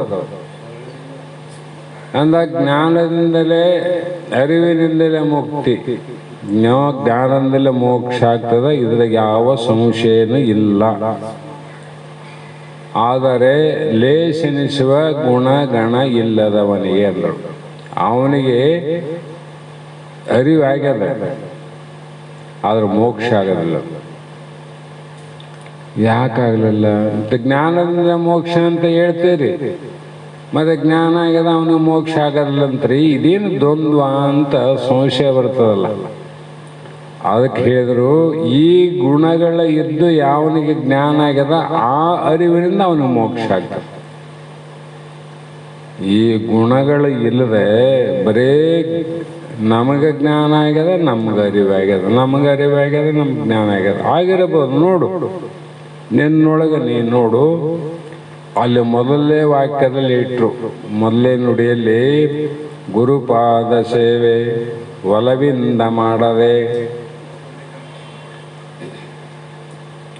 ಇಲ್ಲೇ ಕಿತ್ತೋಯ್ತು. ನನಗೆ ಜ್ಞಾನ ಆಗ್ಯದ, ನನಗೆ ಮೋಕ್ಷ ಆಗ್ಯದ ಅಂಬೊಂದು ಇಲ್ಲೇ ಭಾಗ ತ್ಯಾಗ ಲಕ್ಷಣದಿಂದ ಕಡಿಮೆ ಮಾಡೋದು. ಅಲ್ಲಿ ಅಂಥಪ್ಪ ಗುರು ಸಿಗೋದು ಮೊದಲೇ. ಸಿಕ್ಕ ಮೇಲೆ ಗುರುಪಾದ ಸೇವೆ ಅಂತಿಟ್ಟರಲ್ಲಿ ಅದು ಹೇಗೆ ಒಲವಿಂದೆ ಅಂದ್ರು. ನೀನು ಭಕ್ತಿ ಪ್ರೀತಿ ಹೆಂಗಂದ್ರೆ ತನ್ನ ಶರೀರದಂತೆ ಸೇವೆ ಮಾಡಬೇಕು. ಮಹಾತ್ಮರಲ್ಲಿ ಅಂದ್ರೆ ತನ್ನ ಹೆಂಗ ಶರೀರದ ಮೇಲೆ ಪ್ರತಿಯೊಂದಕ್ಕೂ ಯಾವ ರೀತಿ ರಕ್ಷಣೆಗೋಸ್ಕರ ಪ್ರಯತ್ನ ಮಾಡುತ್ತಾನೋ ಅದಕ್ಕಿಂತ 10 ಪಟ್ಟು ಮಾಡ್ಬೇಕಂತ ಗುರುವಿಂದ ಮಾಡ್ಬೇಕಾದ್ರೆ 10 ಪಟ್ಟು. ಹಾಗಾಗಿ ಅಂಥ ಅಸಮೋಹ ಮತ್ತೆ ಮೋಹ ಅಂದ್ರು. ಮೋಹ ಅಂತಃಕರಣದ ವೃತ್ತಿ. ಮೋಹ ಅನ್ನೋದು ಅಂತಃಕರಣದ ಒಂದು ವೃತ್ತಿ. ಇದು ಅಭಿಮಾನದಲ್ಲಿ ಕಾರಣ ಆಗಿ ಕಾರ್ಯರೂಪ ಆಗ್ತದೆ. ಅಹಂಕಾರ ಮಮಕಾರಗಳನ್ನ ತಿಳಿಯುವ ವಿವೇಕ ಪೂರ್ವಕವಾದ ವೃತ್ತಿಯೇ ಅಸಮೋಹ. ಇವನು ಮೋಹರಹಿತನಾಗಿರಬೇಕು. ಮೋಹರಹಿತನಾಗಿರ್ಬೇಕಾದ್ರೆ ಇಲ್ಲಿ ಅಹಂಕಾರ ಮಮಕಾರಗಳನ್ನು ತಿಳಿಯುವಂಥ ವಿವೇಕಪೂರ್ವಕನಾದ ಬುದ್ಧಿಯುಳ್ಳವನಾಗಿರಬೇಕು. ವಿವೇಕ ಪೂರ್ವ ಅಂದ್ರೆ ಮೊದಲು ವಿವೇಕ. ಅದನ್ನು ಮಾಡು. ಮೊದಲು ನಾನು ಯಾರು, ನಾನು ಯಾಕೆ ಬಂದೆ, ಇಲ್ಲಿಂದ ಮತ್ತೆ ಎಲ್ಲಿ ಹೋಗೋನು, ಶಿವ ಜೀವ ಜಗತ್ತೇನು, ಇವನ್ನ ವಿಚಾರ ಮಾಡಿ ಅಜ್ಞಾನ ಮೋಹ ಮತ್ತು ಭ್ರಮೆಯನ್ನು ಅಡಗಿಸಿಕೊಂಡರೆ ಆತ ನಿರ್ಮೋಹಿ ಎಂದರು. ಅಸಮೋಹಿ ಅಂದರೆ ನಿರ್ಮೋಹಿ. ಆ ಮೋಹ ಕಳ್ಕೊಂಡವನಲ್ಲಿ ಅಜ್ಞಾನ ಮೋಹ ಭ್ರಮೆ ಕರ್ತವ್ಯ ಅಕರ್ತವ್ಯಗಳ ವಿಷಯದಲ್ಲಿ ಮೂಢತ್ವ ಇರೋದಿಲ್ಲ ನೋಡೋರಿಗೆ. ಅವನು ಯಾವ ಕರ್ತವ್ಯ ಇದು ಮಾಡಬೇಕನ್ನೋದು ಬಿಡಬೇಕನ್ನೋದು ಎರಡರಲ್ಲಿ ಇವು ಯಾವ ಇರೋಂಗಿಲ್ಲ ಅಂತ. ಮತ್ತು ಮಾಡ್ತಾನಲ್ರಿ ಇನ್ನು ಅಂದರೆ ಏನು ಮಾಡಕತ್ತ? ಆತ ಪೂರ್ವ ಜನ್ಮದ ಕರ್ಮಾನುಸಾರವಾಗಿ ಮಾಡ್ತಾನವಿನ ತನ್ನ ಇಚ್ಛೆ ಅನಿಚ್ಛೆಗಾಗಿ ಯಾವ ಕರ್ಮಗಳನ್ನು ಮಾಡಂಗಿಲ್ಲ. ಪ್ರಾರಬ್ಧ ಅದಲ್ಲ, ಅದರಂತೆ ಹೋಗೋದು. ಕ್ಷಮಾಗುಣ ಬೇಕು ನಿನ್ನಲ್ಲಿ. ಎಲ್ಲಿ ಕ್ಷಮ ಬೇಕು? ನಾವು ಹೇಳ್ತೀವಿ ಕ್ಷಮ ಮಾಡ್ರಿ, ತಪ್ಪಾಗದ ಕ್ಷಮ ಮಾಡ್ರಿ, ಇರಲಿ, ಅದು ಒಳ್ಳೆಯದೇ. ಸಹನಶೀಲತೆಗೆ ಕ್ಷಮೆ ಎನ್ನುತ್ತಾರೆ. ತಾಳ್ಮೆ ಇತ್ತು ಅಂದರೆ ಅದು ಕ್ಷಮೆ ಅಂತ ತಿಳ್ಕೋಬೇಕು. ಮತ್ತೆ ಯಾವಾಗ ಕ್ಷಮೆ ಬೇಕು ಅಂದರೆ ಮತ್ತೊಬ್ಬರು ನಮ್ಮನ್ನು ಕುರಿತು ಮನೋವಿಕಾರವಾಗುವಂತೆ ವ್ಯವಹಾರವನ್ನು ಪ್ರತ್ಯಕ್ಷ ಮಾಡಿದರೂ ಕೂಡ ಅವುಗಳಲ್ಲಿ ತಾನು ವಿಕಾರ ಹೊಂದದೆ ಇರುವುದೇ ಕ್ಷಮ ನೋಡು. ಅವ್ರು ಏನಾರು ಮಾಡಿ ಕೇಳಿ. ಬೇರೆಯವರು ಮಾಡ್ತಾರೆ, ಅವ್ರು ಮಾಡೋದನ್ನು ನೋಡಿದ್ರೆ ಉದ್ರಿಕ್ತ ಆಗ್ತದೆ ಬುದ್ಧಿ ಮನಸ್ಸು. ಅಂಥ ಸಮಯದಲ್ಲಿ ತಾನು ಸುಮ್ಮನೆ ಇರುವುದೇ ಕ್ಷಮಾ ಗುಣ. ಮತ್ತೆ ಶಕ್ತಿ ಇಲ್ಲದ್ದರಿಂದಲೂ ಭಯದಿಂದಲೂ ಇಲ್ಲವೇ ಮತ್ತೊಬ್ಬರನ್ನು ಸಂತೋಷಪಡಿಸುವುದಕ್ಕಾಗಿಯೂ ಉಂಟಾಗುವ ಕ್ಷಮೆ ಅವಲ್ಲ. ನಾವು ಲೋಕದಾಗ ಇಲ್ಲಿ ಬಿಡಪ್ಪ, ಅವ್ರು ಏನಂತ ತಿಳ್ಕೊಂಡಾರ ಅಂತೇಳಿ ಯಾಕೆ ಬೇಕು ಅಂತ ಸುಮ್ಮನಿರೋದು, ನಮ್ಮವ್ರಂತ ಸುಮ್ಮನಿರೋದು, ಅಥವಾ ಇನ್ಯಾವುದೋ ಆಸೆ ಮಿಕ್ಷೆಗಳಿಗೆ ಒಡ್ಡಾಗಿ ಅದಕ್ಕೆ ಒತ್ತಿ ಬಿದ್ದು ಸುಮ್ಮನೆ ಇರೋದು ನಿಜವಾದ ಕ್ಷಮೆಯಲ್ಲ. ಸುಳ್ಳು ಕ್ಷಮೆ ಅದು. ಇಲ್ಲಿ ನೋಡಿ ನಿಜವಾದ ಕ್ಷಮ. ಒಳಗೆ ಶಾಂತಿ. ಮತ್ತೆ ಹೇಳಿದ್ರು ಕ್ಷಮ ಅಂದ್ರೆ ಹೆಂಗಿರ್ಬೇಕು? ಒಳಗೆ ಶಾಂತಿ ಇರಬೇಕು, ಹೊರಗಡೆ ಕ್ರಾಂತಿ ಇರಬೇಕಂದ್ರೆ. ಬಸವಣ್ಣವರಿಗೆ ಕ್ಷಮಾಗುಣ ಇದ್ದಿಲ್ಲೇನು? ಇತ್ತಂತರು ಇಲ್ಲಂತರು ಇತ್ತು. ಇಂಥ ಕ್ರಾಂತಿ ಯಾಕಾಯ್ತು? ಮಾಡಬಾರ್ದಾಗಿತ್ತಲ್ಲ. ಹೋಗಲು ಬಿಡಪ್ಪ, ನಮಗೆ ಯಾಕಂತ ಸುಮ್ಮನೆ ಇರ್ಬೇಕಾಗಿತ್ತು. ಜನಕ ಮಹಾರಾಜನ ಒಳಗೆ ಶಾಂತಿ ಇತ್ತಲ್ಲ, ಕೇಳಿದಾಗಲೇ ಹೇಳಬೇಕು ಜನಕನಂದರಿ ಅಂದರು. ಆತ ಒಬ್ಬತ್ತಿಗೆ ಬೆಳೆಸ್ಯಾರ ಆ ಮಾತು.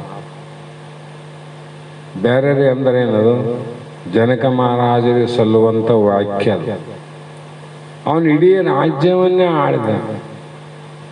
ಕ್ರಾಂತಿ ಗುಣ, ಶಾಂತಿ ಗುಣ ಇದ್ದರೆ ರಾಜನಾಗಿ ಬರ್ತದ? ಕ್ರಾಂತಿ ಇರಬೇಕು. ಎಲ್ಲಿ ಒಳಗೆ ಶಾಂತಿ ಇರಬೇಕು, ಹೊರಗಡೆ ಕ್ರಾಂತಿ ಇರಬೇಕು. ಈ ತತ್ವದ ಮೇಲೆ ದೇಶವನ್ನು ಆಳಿದರೆ ಅವನು ಮಹಾಪ್ರಭು ಅನ್ಬೇಕು. ಮಹಾಪ್ರಭು ಅಂತಾರೆ. ಈಗಾಗಲೇ ನೋಡ್ತಾರೆ, ದೇಶವನ್ನು ಆಳ್ತಕ್ಕಂಥ ಕೆಲವು ವ್ಯಕ್ತಿಗಳಲ್ಲಿ ಒಳಗಡೆ ಎಷ್ಟು ಶಾಂತಿ, ಹೊರಗಡೆ ಎಷ್ಟು ಕ್ರಾಂತಿ ಅವರಿಗೆ. ಕೊನೆಗೆ ಎಲ್ಲಿಯಾದ್ರೂ ಸಿಕ್ಕರೆ ಕೊಲ್ಲೇ ಬಿಡಬೇಕು ಅನ್ನುವಂಥ ಅಷ್ಟು ವೈರ್ಯಗಳು ತಾಂಡವಾಡ್ತಾರೆ. ಅಷ್ಟಿದ್ರು ಕೂಡ ಅವರ ಮೇಲೆ ತಾವು ಒಳಗೆ ಶಾಂತಿಯಿಂದ ಇದ್ದು ಹೊರಗೆ ಕ್ರಾಂತಿಗಾಗಿ ಮಾಡ್ತಾರೆ. ಏನು ಮಾಡಬೇಕಾಗಿದೆ ಮಾಡ್ತಾರೆ. ಅದರಂತೆ ಸತ್ಯ ಅಂದರು. ಸತ್ಯ ಯಾವುದು ಅಂದರೆ ಮನ, ವಚನ ಮತ್ತು ಕರ್ಮಗಳ ಏಕತೆಯೇ ಸತ್ಯ ಅಂದ್ರೆ ಇಲ್ಲಿ ಶರೀರ, ವಾಣಿ, ಮನಸ್ಸು ಅಂತ 3 ತ್ರಿಪುಟಿ. ನೋಡಿದಂತೆ ನಾವೇನು ನೋಡ್ತೀವಿ, ನೋಡಿದಂತೆ, ಕೇಳಿದಂತೆ ಅಥವಾ ಅನುಭವಿಸಿದಂತೆ ಹೇಳುವುದೇ ಸತ್ಯ ಅನಿಸ್ತದೆ ನೋಡ್ರಿ. ನಾವೇನು ನೋಡಿವಿ, ಏನು ಕೇಳಿವಿ, ಅದರಿಂದ ಏನು ಅನುಭವ ನಾವು ಸ್ವತಃ ಮಾಡಿವಿ, ಅದನ್ನು ಇದ್ದಕ್ಕಿದ್ದಂಗೆ ಹೇಳೋದು ಸತ್ಯ. ನಾವು ಕೇಳಿದ್ದೊಂದು, ಹೇಳೋದೊಂದು, ಮಾಡೋದೊಂದು. ಇದಕ್ಕೇನಂತಾರೆ? ಅಸತ್ಯ. ಹಾಗಾಗಿ ಸತ್ಯವು ಯಾವಾಗಲೂ ಹೇಗಿರಬೇಕಂದ್ರೆ ಅಲ್ಲಿ ಸತ್ಯಮೇವ ಜಯತೆ ಅಂತ ಬರೆದಾರೆ. ನೀನು ನಿನ್ನ ಸತ್ಯ ಅದು ಎಷ್ಟೋ ಕಾಲಗಳು ಆದರೂ ಕೂಡ ಒಂದಿಲ್ಲ ಒಂದು ದಿನ ಸತ್ಯಕ್ಕೆ ಜಯ ಆಗಿರಬೇಕು, ಮಿಥ್ಯಕ್ಕೆ ಅಪಜಯ ಇರಬೇಕು. ಜಯ ಆಗುವುದು ಏನದ ಅದೇ ಸತ್ಯ. ಕೆಲವು ಮಂದಿ ಸತ್ತ ಮೇಲೆ ಜಯ ಆಗ್ತದಪ್ಪ ಏನು ಮಾಡಮಂತಾರೆ. ಸತ್ತ ಮೇಲೆ ಆದ್ರೆ ಆಗಲಿ, ಏನಾಗದ ಅಲ್ಲ ಆಗದಾಗ್ತದೆ. ಸತ್ಯ ಅಂದ್ರೆ ಆಗ್ತದೆ, ಯಾವಾಗನ ಆಗಲ್ಲ. ನಿನಗೆ ಆಗಬೇಡ, ಇನ್ನೊಬ್ಬರಿಗೇನ ಅದು ಗೊತ್ತಾಯ್ತಲ್ಲ ಅನುಭವ ಸತ್ಯ ಆದಂತ. ಹಾಗಾಗಿ ಇಲ್ಲಿ ಅಭಾವ ಅಂದರೆ ಸತ್ಯ ಯಾವುದು ಅಂತ ನಾವು ಹಿಡ್ಕೊಂಡಿವಿ, ಅದನ್ನ ಸುಳ್ಳು ಅಂತ ನಿರ್ಣಯ ಮಾಡಲಿಕ್ಕೆ ಯಾವನಿಂದಲೂ ಸಾಧ್ಯ ಆಗಿರಬಾರದು. ಅದು ಸತ್ಯ. ಮತ್ತೆ ವಿವೇಕದಿಂದ ವಿಚಾರ ಮಾಡಿದ್ರೆ ಸತ್ಯ ಏನದ, ಬ್ರಹ್ಮ ಸತ್ಯ ಅಂತ ಹೇಳಿರಲ್ಲ, ಅದನ್ನು ಯಾರಾದರೂ ಅಭಾವ ಇಲ್ಲದಂಗೆ ಮಾಡೋದಕ್ಕೆ ಎಷ್ಟು ಜನ, ಎಷ್ಟು ಯುಗಗಳು, ಎಷ್ಟು ಮಂದಿ ಕಲಿತರು ಕೂಡ ಇದು ಸುಳ್ಳಾಗಿ ಸಾಧ್ಯ ಅದೇನು? ಅದು ಸತ್ಯ. ಅದಕ್ಕೆ ನೀನು ಸತ್ಯ ಅಂದ್ರೆ ಏನು ಮಾಡು, ನಾನು ಬ್ರಹ್ಮ ಅಂತ ಅದನ್ನ ನೀನು ಕೇಳಿದ್ದಿಲ್ಲ, ಮತ್ತೆ ಕೆಲವು ನೋಡಿದ್ದಿಲ್ಲ, ಮತ್ತೆ ಅನುಭವ ಮಾಡಿದ್ದಿಲ್ಲ. ಇದು 3 ಕೂಡಿದ್ದು ಸತ್ಯ ಅಂದಾರಲ್ಲ. ಅದಕ್ಕೆ ಗುರು ಶಾಸ್ತ್ರಾದಿಗಳ ಬೋಧಗಳಿಂದ, ಗುರು ಶಾಸ್ತ್ರ ಮತ್ತು ಬೋಧ ಇವು 3ಗಳಿಂದ ನೀನೇನು ತಿಳ್ಕೊಂಡು ಸತ್ಯ ಅದ, ಆ ಸತ್ಯ ಆತ್ಮ, ಆತ್ಮನೇ ಸತ್ಯ, ಸತ್ಯವೇ ಬ್ರಹ್ಮ. ಸತ್ಯವೇ ತಪ, ತಪವೇ ಯಜ್ಞ, ಸತ್ಯಕ್ಕೆ ಸಮಾನವಾದ ಧರ್ಮ ಒಂದಿಲ್ಲವಯ್ಯ.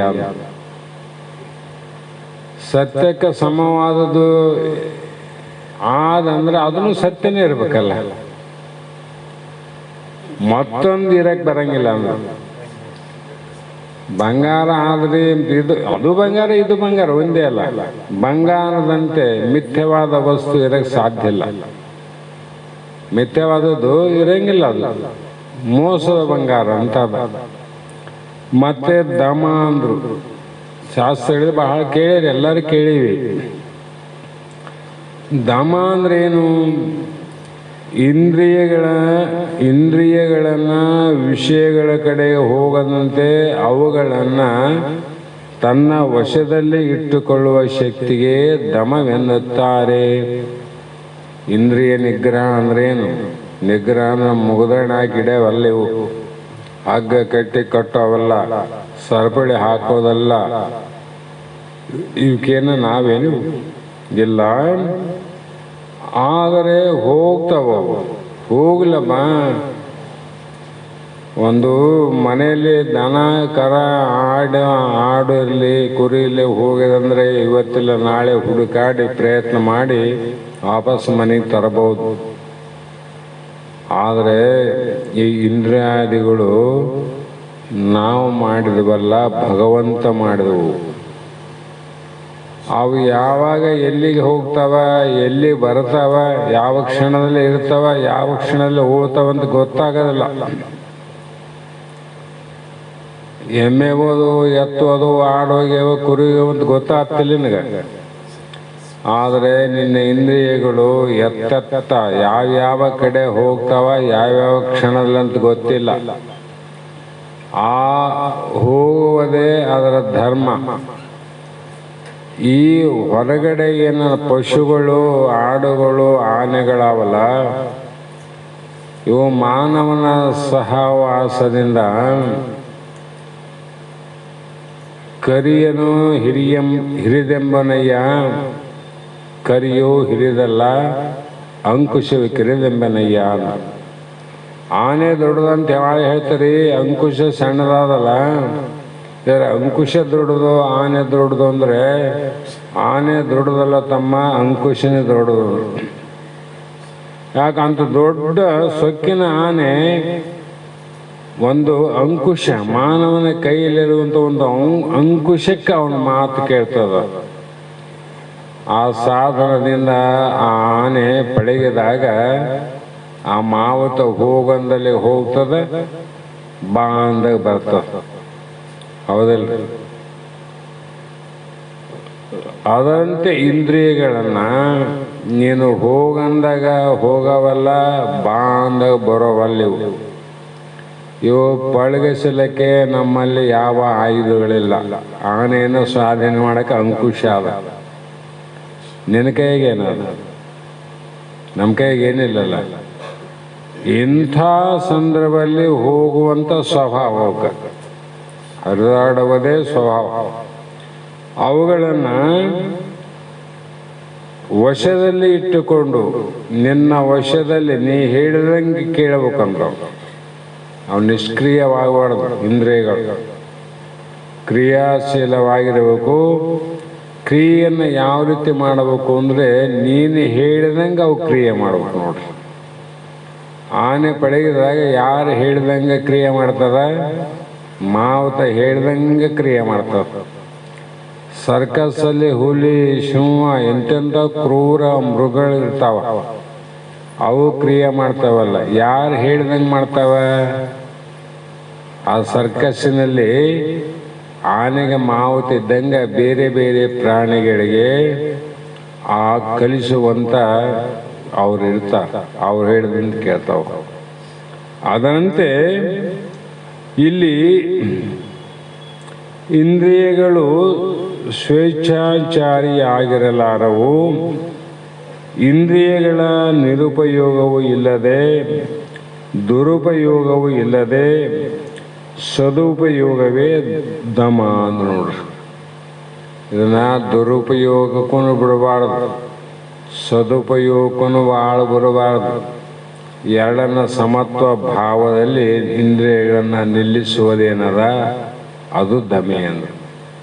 ಅದಕ್ಕೆ ದಮೆ ಅಂತಾರೆ. ಮತ್ತೆ ಉದಾಹರಣೆ ಕೊಡುವಾಗ ಕುದುರೆ ಮೇಲೆ ಒಬ್ಬ ಸವಾರನ, ಆ ಸವಾರನು ತನ್ನ ವಾಹನವಾದ ಕುದುರೆಯನ್ನು ಲಗಾಮನಿಂದ ತನ್ನ ಅಂಕಿತದಲ್ಲಿ ಇಟ್ಕೊಂತಾನ. ಎದರಿಂದ? ಲಗಾಮನಿಂದ. ಸಾಧಕನು ಈ ಇಂದ್ರಿಯಗಳೆಂಬ ಕುದುರೆಗಳನ್ನು ಇವನು ಒಂದು ಲಗಾಮ್ ಹಾಕಿನೇ ಹಿಡಿಬೇಕು. ಲಗಾಮ್ ಬೇಕು. ಕುದುರೆ ಸವಾರನಿಗೆ ಲಗಾಮ್ ಅಂತಾದ ಈ ಮುಖಕ್ಕೆ ಹಾಕಿ ಕೈಯಲ್ಲಿ ಕೊಟ್ಟಿರ್ತಾರೆ. ಇವು ಇಂದ್ರಿಯಗಳಿಗೆ ಮುಖ ಎಕಡ ಅಂತೀವಿ. ಎಕಡೆ ಮುಖ ಅದ, ಎಲ್ಲೆಲ್ಲೋ ಹೋಗ್ತದ. ಅಂದರೆ ಮುಖಕ್ಕೆ, ಕುದುರೆಗೆ ಮುಖಕ್ಕಾಗಿ ಲಗಾಮ್ ಹಿಡ್ಕೊಂಡಂಗೆ ಅಂಕಿತದಲ್ಲಿ ಇಟ್ಟುಕೊಳ್ಳೋಕೆ ಬರೋದಿಲ್ಲ. ಇದು ಯಾವ ಅಂಕಿತದಲ್ಲಿ ಅಂದರೆ ಮನಸ್ಸಿನ ವಿವೇಕದಿಂದ. ವಿವೇಕೆಂಬ ಲಗಾಮು ಮನಸ್ಸಂಬವನು ಮಾಲೀಕ. ಕುದುರೆ ಮೇಲೆ ಕುಂತಾನಿಲ್ಲ ಅಲ್ಲಿ. ಇಲ್ಲಿ ಲಗಾಮ್ ಯಾರು ಅಂದರೆ ಮನಸ್ಸೇ ಲಗಾಮ್. ವಿವೇಕದಿಂದ ಆ ಲಗಾಮ್ ಹಿಡ್ಕೋಬೇಕು ಮನಸ್ಸು ಅಂದಾಗ ಅವನು ಹೇಳಿದಂಗೆ ಗೊತ್ತದಿಲ್ಲ ಕುದುರೆ. ಹಾಗಾಗಿ ಇದಕ್ಕೆ ಈ ರೀತಿ ಇದ್ದು ಅಂದರೆ ದಮ ಅಂದರು. ಹಿಂಗಿದ್ರೆ ದಮ. ಶಮ ಅಂದರೆ ಮನಸ್ಸನ್ನ ವಿಷಯಗಳ ಕಡೆ ಹೋಗದಂತೆ ತಡೆದು ಹಿಡಿದುಕೊಂಡಿರುವುದೇ ಶಮ. ಮನಸ್ಸನ್ನ ಇಂದ್ರಿಯಗಳು ಯಾಕೆ ಹೋಗ್ತವ ಅಂದರೆ ಇಂದ್ರಿಯಣ ಮನೋನಾಥ. ಮನಸ್ಸು ಯಾಕಡೆ ಹೋಗಂತದ ಆ ಕಡೆ ಹೋಗತ್ತವು. ಆ ಮನಸ್ಸು ಬೇಡ ಅಂದ್ರೆ ಆ ಕಡೆ ಯಾಕೆ ಹೋಗ್ತಾವಂತವು. ಅದು ಸಾಧನೆ ಮಾಡಬೇಕಾದ್ರೆ ಆ ಕಡೆ ಹೋಗ್ಬೇಕಾದ್ರೆ ವಿಷಯ ದೋಷ ಗೊತ್ತಾಗಬೇಕಲ್ಲ. ವಿವೇಕದಿಂದ ವಿಷಯ ದೋಷ ಗೊತ್ತಾಯ್ತು. ಏನು ಪೂಜೆ ಪುನಸ್ಕಾರದಿಂದ ಆಯ್ತು ನಿನಗೆ? ವಿವೇಕದಿಂದ. ಹಾಗಾಗಿ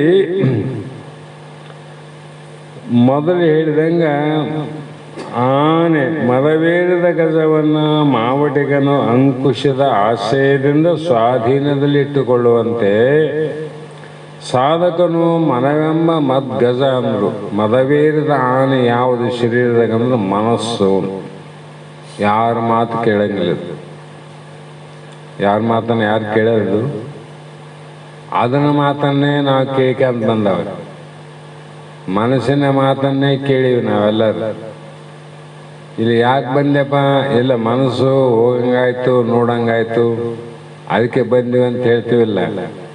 ಕಣ್ಣು ನೋಡಂಗಾಯ್ತು, ಕೈ ನೋಡಂಗಾಯ್ತು, ಕಾಲು ನೋಡಂಗಾಯ್ತು ಅಂತ ಅದಕ್ಕೆ ಬಂದೀವಿ ಅಂತ ಹೇಳ್ತೀವೇನು?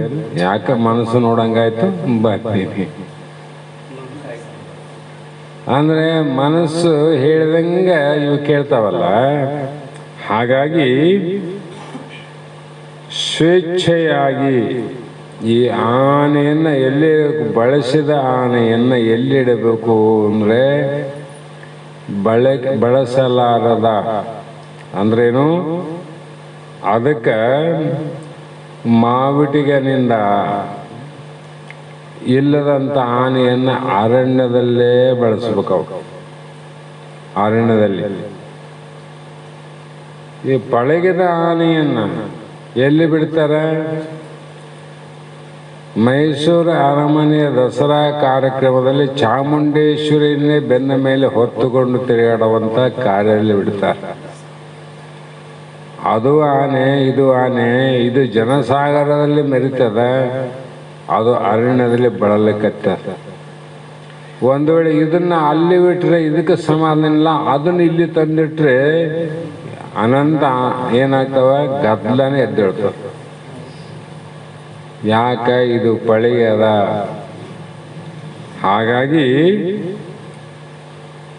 ಇಲ್ಲಿ ದೋಷ ದರ್ಶನವೆಂಬುದೇ ಅಂಕುಶ.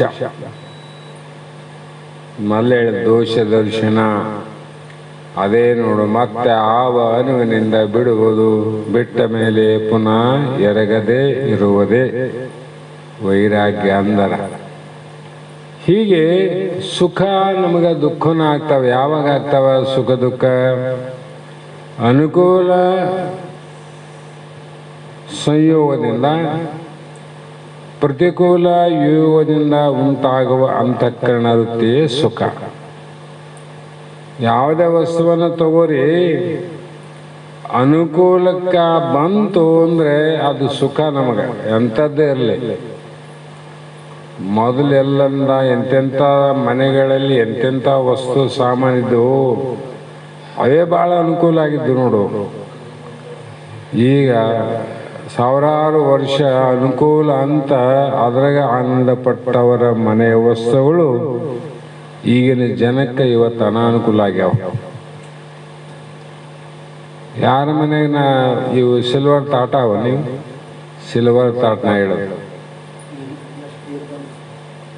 ಆಮೇಲೆ ಕಂಚು ಬಂತು, ಕಂಚು ಹೋಯ್ತು, ಈಗ ಸ್ಟೀಲ್ ಬಂತು.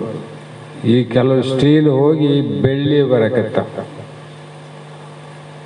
ಅಲ್ಲೋ ತಮ್ಮ, ಸ್ಟೀಲಲ್ಲಿ ಮಣ್ಣಿನ ಪ್ರಯಾಣದಲ್ಲಿ ಚಿಪ್ಪಿನಲ್ಲಿ ಚಹಾ ಕುಡಿದು ಆನಂದಪಟ್ಟರು, ಪ್ರಯಾಣದಲ್ಲಿ ಊಟ ಮಾಡಿ ಸುಖಪಟ್ಟರು. ಯಾಕೆ ಆವಾಗ ಆ ಚಿಪ್ಪಿನಿಂದ ನಿನಗೆ ಸುಖ ಆಯಿತು, ಆ ಒಂದು ಪ್ರಯಾಣದಿಂದ ಯಾಕೆ ಸುಖ ಆಯಿತು? ಅವಾಗ ಅನುಕೂಲ ಅವೇ ಇದ್ವಲ್ಲ, ಬೇರೆ ಇದ್ದಿಲ್ಲ, ನಿನಗೆ ಭಾಳ ಅನುಕೂಲ ಅದು. ಈಗ ಬೇರೆ ಆವಲ್ಲ, ಈಗ ಇವು ಅನಾನುಕೂಲ ಆದವು, ಈಗ ಇವು ಅನುಕೂಲ ಆಗ್ಯಾವ. ಈ ಅನುಕೂಲ ಪ್ರತಿಕೂಲ ಆದಲ್ಲ ಮನಸ್ಸಿನ ವಿಕಾರ ಧರ್ಮ, ಅದು ಅವಿವೇಕದ ಧರ್ಮ. ಯಾಕಂದ್ರೆ ಯಾವ ವಸ್ತುವಿನಲ್ಲಿ ಸುಖ ಇಲ್ಲ, ಯಾವ ವಸ್ತುವಿನಲ್ಲಿ ಆನಂದ ಇಲ್ಲ. ಬೆಳ್ಳಿ ತಟ್ಟೆಯಲ್ಲಿ ಊಟ ಮಾಡಿದ್ರೆ ರಕ್ತ ಆಗ್ತದ, ವೀರ್ಯ ಆಗ್ತದ, ಶಕ್ತಿ ಬರ್ತದ. ಸಿಲ್ವರ್ ಪಾತ್ರೆಯಲ್ಲಿ ಊಟ ಮಾಡಿದ್ರೆ ಶಕ್ತಿ, ರಕ್ತ, ವೀರ್ಯ ಬರಂಗಿಲ್ಲ. ಆದ್ರೆ ಭ್ರಮೆಯಿಂದ ಏನಾಗ್ಯದ, ಅವ್ರು ಬೆಳ್ಳಿ ತಟ್ಟೆಯಲ್ಲಿ ಊಟ ಮಾಡ್ತಾರ, ಮಾಡ್ಲಿ ಬಿಡಿ. ಈಗ ಅನುಕೂಲ ಆಗ್ಯದ, ದೇವ್ರು ಕೊಟ್ಟನ ಮಾಡ್ತಿದ್ದಿ. ಒಮ್ಮೆ ಕಸಗಂಡ ನೋಡಿದ್ರೆ ಗೊತ್ತಾಗ್ತದ. ಕೊಟ್ಟಾಗ ನಮ್ಗೇನಾಗ್ತದ, ಅವೆಲ್ಲ ಸರಿ ಇವೇ ಚಲೋ ಅಂತಿ ಸುಖ. ಕಸಗಂಡು ನೋಡ್ಬೇಕು ಒಂದ್ಸಲ, ಆವಾಗ ಗೊತ್ತಾಗ್ತದೆ ಅವೇ ಭಾಳ ಸುಖವಾಗಿದ್ವಪ್ಪ, ಇದರ ಸುಖ ಇಲ್ಲ ಅಂತನಲ್ಲ. ಈ ವೃತ್ತಿಗೆ ಏನಂದ್ರು ಸುಖ ಅಂದ್ರು. ಅನುಕೂಲ ಆದರೆ ಸುಖ, ಅನಾನುಕೂಲ ಆದರೆ ದುಃಖ. ಮತ್ತೆ ಭಾವ ಅನ್ನೋದು ಇದು ನಮಗೆ ಆದಿಲ್ಲ ಅಂತ ವಿಚಾರ ಬರಬೇಕಾದ್ರೆ, ಈ ಭಾವ ಅನ್ನುವುದು ನಿನ್ನ ಒಬ್ಬನಿಗೆ ಇದ್ದಂಥ ರೋಗ ಅಲ್ಲ. ಜಗತ್ತಿನಲ್ಲಿ ದೇವತೆಗಳಿಗೆ ಬರುವಂಥ ರೋಗಗಳು ಬೇರೆ, ಮಾನವನಿಗೆ ಬರುವಂಥ ರೋಗಗಳು ಬೇರೆ, ಪಶು ಪಕ್ಷಿ ಪ್ರಾಣಿಗಳಿಗೆ ಬರುವಂಥ ರೋಗಗಳು ಬೇರೆ. 2-3 ವರ್ಷದಿಂದ ಯಾವುದೋ ಬಂದು ಹೋಯ್ತಲ್ಲ ರೋಗ, ಕೊರೋನಾ. ಮನುಷ್ಯರಿಗೆ ಬಂತು ಏನೋ, ಪ್ರಾಣಿ ಪಕ್ಷಿ ಗುಬ್ಬಿ ಚಾಯಿ ಚೂಳಿ ಬಂದವ. ಅಂದ್ರೆ ಮನುಷ್ಯನಿಗೆ ಬರೋ ರೋಗ ಬೇರೆ, ಪ್ರಾಣಿ ಪಕ್ಷಿಗಳಿಗೆ ಬರೋ ರೋಗ ಬೇರೆ, ಗಿಡ ಮರಗಳಿಗೂ ಬರುವ ರೋಗ ಬೇರೆ. 2 ವರ್ಷದಿಂದ ನೋಡ್ರಿ, ಎಲ್ಲೆಲ್ಲಿ ಬೇವಿನ ಮರ ಇದ್ದವು, ಆ ಮರದ ಕೊಂಬೆಲ್ಲ ಎಲೆಗಳ, ಹಸಿರು ಎಲೆಗಳೆಲ್ಲ ಕೆಂಪಾಗಿಬಿಟ್ಟು ನೋಡ್ರಿ, ಒಣಗಿಬಿಟ್ವು. ಅದ್ರಂಗೆ ಆ ರೋಗ ನಮಗೆ ಬಂದಿದ್ರೆ ಕೈ ಕಾಲೆಲ್ಲ ಒಣಗೋಗ್ಬೇಕಾಯ್ತಲ್ಲ, ಒಣಗಲಿಲ್ಲ. ಮತ್ತು ನಾವು ಕೊರೋನಾದಾಗ ಕೆಲವೊಮ್ಮೆ ಸತ್ರಲ್ಲ, ಅದ್ರಂಗೆ ಅವು ಯಾವ ಸಾಯಿಲ್ಲ ನೋಡ್ರಿ. ಅಂದರೆ ಬೇರೆ ಬೇರೆ ಅಂತ. ಆದರೆ ಇಲ್ಲಿ ಭಾವ ಅಂತ ಯಾವ ಕರಬೇಕು ಅಂದರೆ, ಜಗತ್ತಿನಲ್ಲಿ ಲೋಕದಲ್ಲಿ ಉತ್ಪತ್ತಿಯಾಗಿ ಚರ ಅಚರ ರೂಪದಿಂದ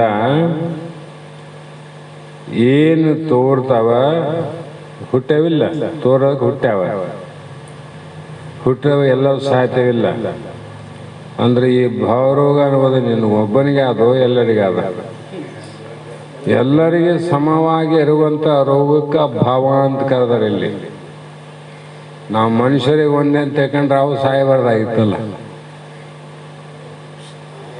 ಎಲ್ಲರಿಗೆ ಆದಂತ ಇದಕ್ಕೆ ಭಾವ. ಅಭಾವ ಅಂದ್ರೇನು?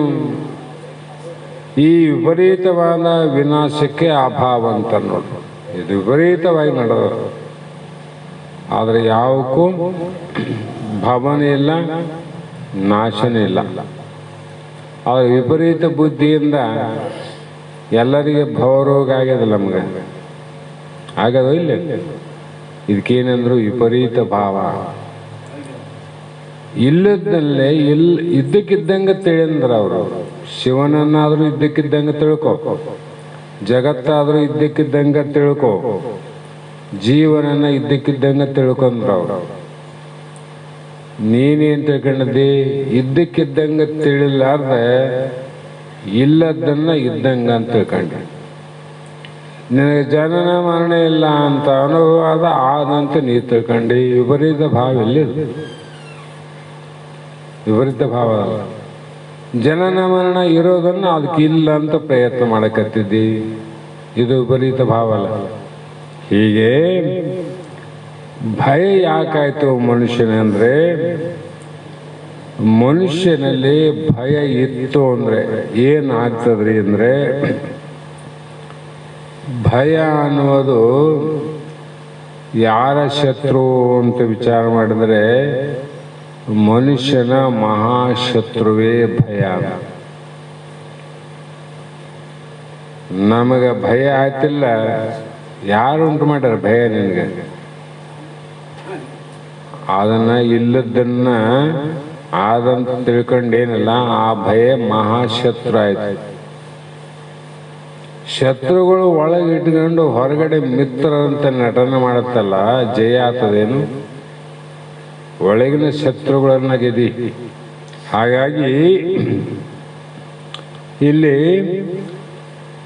ಈ ಭಯ ಇತ್ತು ಅಂದ್ರೆ ಅವನಲ್ಲಿ ಏನಾಗ್ತದ ಅಂದ್ರೆ, ಅಸುರಿ ಸಂಪತ್ತು ಇರುವಂಥವರಲ್ಲಿ ಸರ್ವ ಸದ್ಗುಣಗಳು ವ್ಯರ್ಥ ಆಗ್ತವ.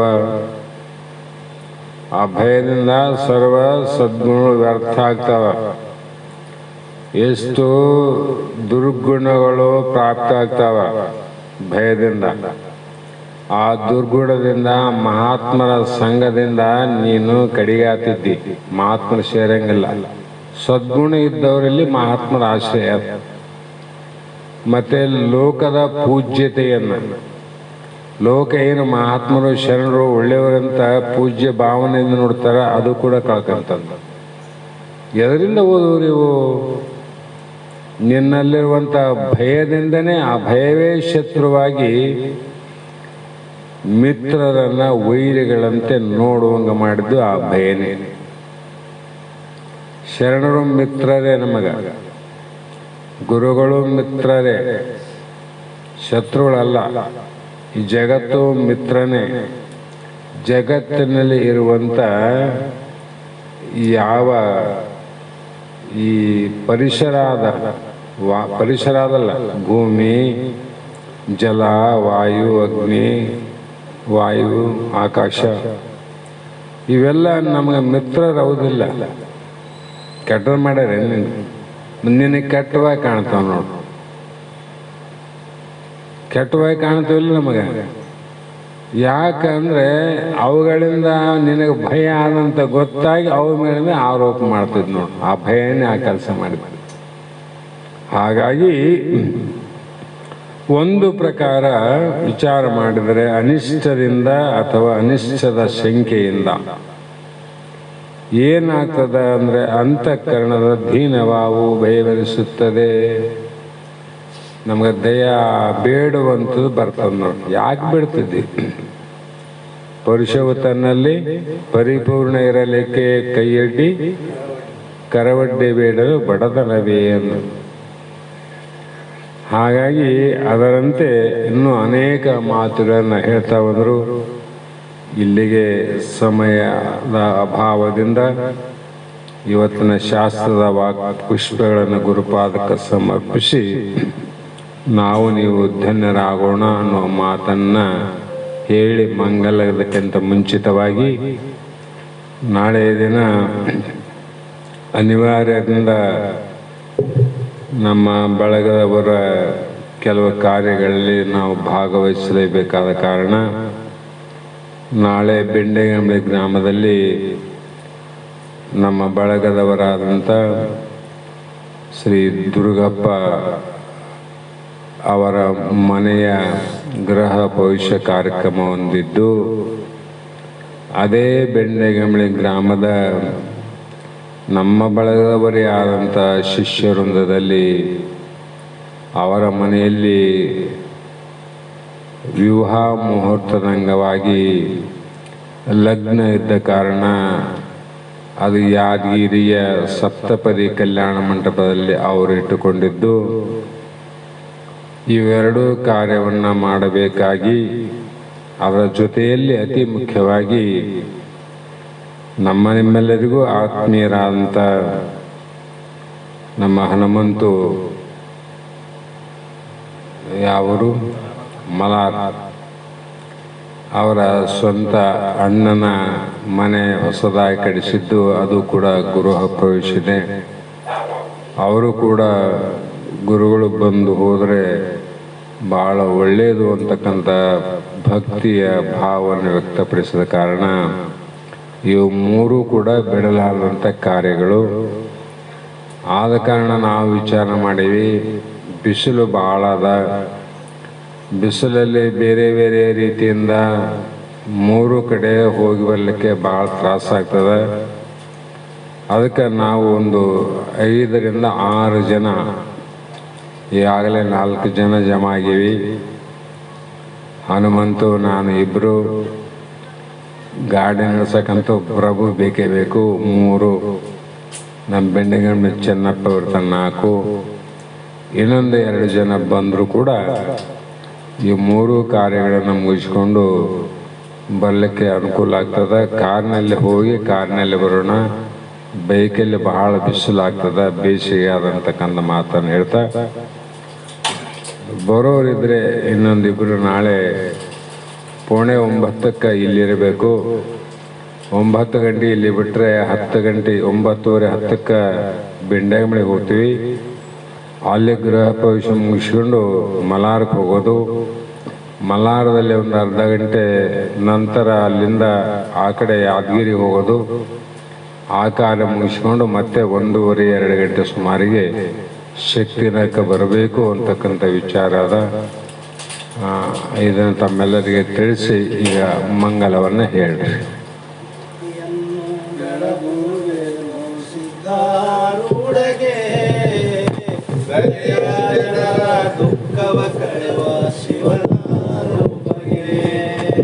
ದರೆಯ ಜನರ ದುಃಖವ ಕಳೆವ ಶಿವನ ರೂಪಗೆ ಆರತಿಯನ್ನು ಬೆಳಗುವೇನು ಸಿದ್ಧಾರೂಢಗೆ.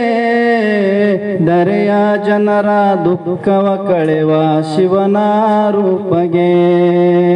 ದರೆಯ ಜನರ ದುಃಖವ ಕಳೆವ ಶಿವನ ರೂಪಗೆ. ದರೆಯ ಜನರ ದುಃಖವ ಕಳೆವ ಶಿವನ ರೂಪಗೆ. 3 ಜೀವಿಗಳಿಗೆ ಸಾಕ್ಷಿ ಆದ ದೇವಗೆ. 3 ಜೀವಿಗಳಿಗೆ ಸಾಕ್ಷಿ ಆದ ದೇವಗೆ. 6 ಮತದ ಮರ್ಮ ಅರಿತ ನಿಗಮಾನಿಷ್ಠಗೆ. ಆರತಿಯನ್ನು ಬೆಳಗುವೇನು ಸಿದ್ಧಾರೂಢಗೆ. ದರೆಯ ಜನರ ದುಃಖವ ಕಳೆವ ಶಿವನ ರೂಪಗೆ. ದರೆಯ ಜನರ ದುಃಖವ ಕಳೆವ ಶಿವನ ರೂಪಗೆ. ವಂಚಕ ಜನರು ಬೆಂಕಿ ಇಡಲು ಸಹಿಸಿದ ದೇವಗೆ. ವಂಚಕ ಜನರು ಬೆಂಕಿ ಇಡಲು ಸಹಿಸಿದ ದೇವಗೆ. ಪಂಚಾಕ್ಷರಿಯ ಮಂತ್ರವನ್ನು ಅರುಹಿದ ದೇವಗೆ. ಆರತಿಯನ್ನು ಬೆಳಗುವೆನು ಸಿದ್ಧಾರೂಢಗೆ. ದರೆಯ ಜನರ ದುಃಖವ ಕಳೆವ ಶಿವನ ರೂಪಗೆ. ದರೆಯ ಜನರ ದುಃಖವ ಕಳೆವ ಶಿವನ ರೂಪಗೆ. ಪಂಚಕೋಶ ಪಂಚಪಾಶಗಳ ಹರಸಿದ ದೇವಗೆ. ಪಂಚಕೋಶ ಪಂಚಪಾಶಗಳ ಹರಿಸಿದ ದೇವಗೆ. ಸಂಚಿತಾದಿ ಕರ್ಮವನ್ನು ದಯಿಸಿದ ದೇವಗೆ. ಆರತಿಯನ್ನು ಬೆಳಗುವೆನು ಸಿದ್ಧಾರೂಢಗೆ. ದರೆಯ ಜನರ ದುಃಖವ ಕಳೆವ ಶಿವನ ರೂಪಗೆ. ದರೆಯ ಜನರ ದುಃಖವ ಕಳೆವ ಶಿವನ ರೂಪಗೆ. ಓಂ ಚೈತನ್ಯಂ ಶಾಶ್ವತಂ ಶಾಂತಂ ಗೀತಂ ನಿರಂಜನಂ ನಾರವಿಂದುಕಾಗೀತಂ ತಸ್ಮೈ ಶ್ರೀ ಗುರವೇ ನಮಃ.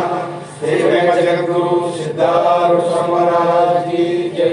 ಶ್ರೀ ಸದ್ಗುರು ಶಿವಪುತ್ರ ಸ್ವಾಮಿ ಮಹಾರಾಜ್ ಕಿ ಜೈ. ಶ್ರೀ ಸದ್ಗುರು ಬಸವಾನಂದ ಸ್ವಾಮಿ ಮಹಾರಾಜ್ ಕಿ ಜೈ. ಶ್ರೀ ಸದ್ಗುರು गणपति महाराज की जय, सकल साधु संत महाराज की जय। जय मंगलम जय नमः पार्वती शिव हर हर महादेव।